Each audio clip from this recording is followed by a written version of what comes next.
आणि या क्षणाची एक मोठी बातमी, देवेंद्र फडणवीस राज्याचे मुख्यमंत्री होणार। भाजपच्या हायकमांडने या गोष्टीला औपचारिक मान्यता दिली अशी माहिती सूत्रांनी दिली आहे। या क्षणाची सगळ्यात मोठी आणि महत्त्वाची बातमी ती म्हणजे भाजपचे नेते देवेंद्र फडणवीस हे आता महाराष्ट्राचे पुढचे मुख्यमंत्री होणार।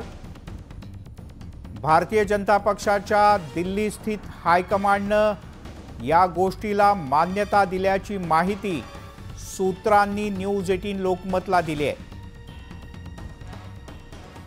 गेल्या 10 दिवसांपेक्षा जास्त काळ राज्याचा मुख्यमंत्री कोण याबद्दल तर्कवितर्क लढवले जात होते, मात्र स्पष्ट माहिती समोर येत नव्हती, कारण भाजपच्या निवडून आलेल्या सर्व आमदारांची बैठक झाली नव्हती। थेट नवी दिल्लीला जाऊयात। प्रशांत लीला रामदास आपले प्रतिनिधी नवी दिल्लीहून आपल्यासोबत जोडले गेले आहेत। प्रशांत, महत्त्वाची बातमी सविस्तर सांग।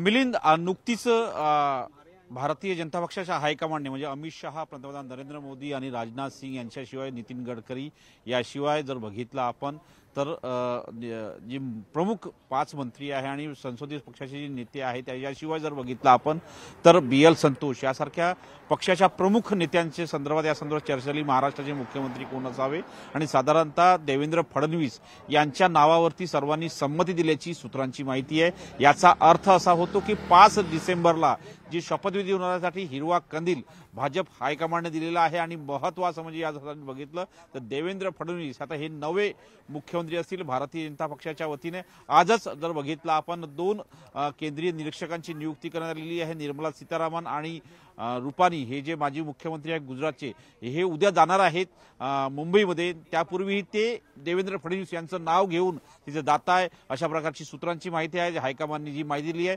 त्याच्या आधारावर हे स्पष्ट होतंय की देवेंद्र फडणवीस आता हे महाराष्ट्राचे नवे मुख्यमंत्री असतील। मिलिंद, प्रशांत, तुर्तास धन्यवाद या माहितीबद्दल।